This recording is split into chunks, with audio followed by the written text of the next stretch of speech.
Good morning. So these countries are slowly starting to open up again. People are giving back their freedom to walk in the streets. Yeah, this crisis is amazing. And people actually celebrate. This happened in Belgium.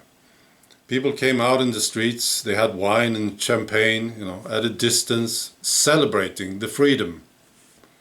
And I understand why you want to celebrate something like this. You have been locked up for weeks. But you have to ask questions about this. Did the establishment have the right to take this freedom away from you in the first place? And why did they do it? Now, these are questions you need to ask. That's right. This is a fundamental human right. You are supposed to be able to walk in the streets. Yeah. Meet your family or friends, you see? Right. This Italian guy in the Italian parliament, he was talking, he was very angry, and he said that 96% of the corona deaths were not corona deaths. Yeah.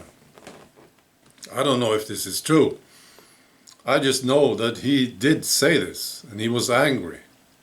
And I'm sure he was facing ridicule and attacks.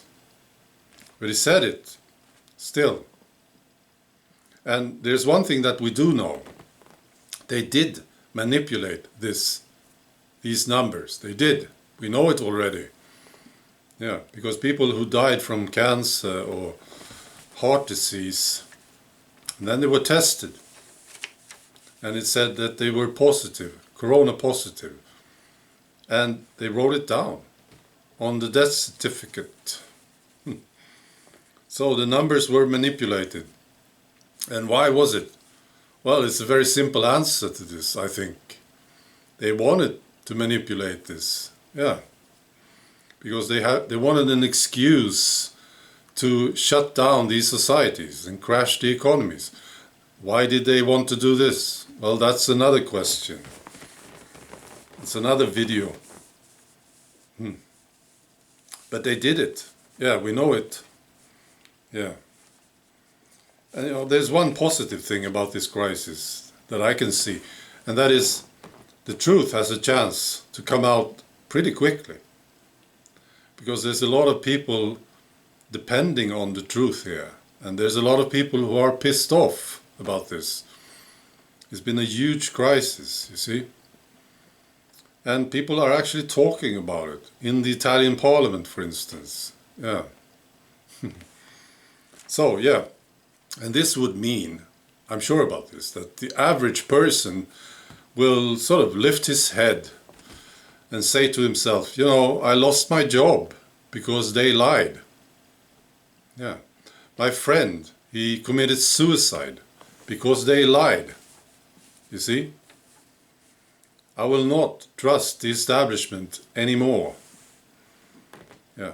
This is the positive thing. It will wake people up. Yeah.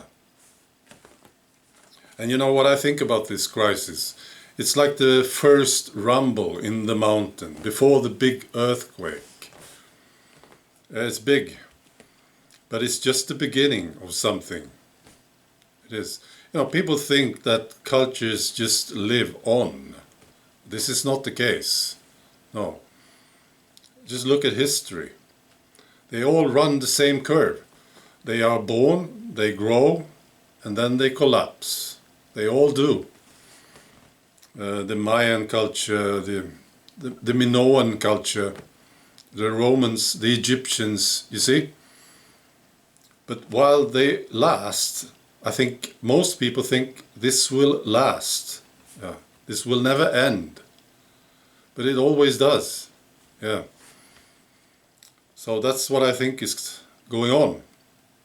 We just see the first shaking up of these cultures that we live in. Yeah. How long? I don't know. Maybe 10 years, 30 years, 100 years, I don't know. But it is collapsing, absolutely. Yeah. Just look at the corruption in the establishment. And just look at media and the censorship. The signs are all there. All right. That's all. Bye.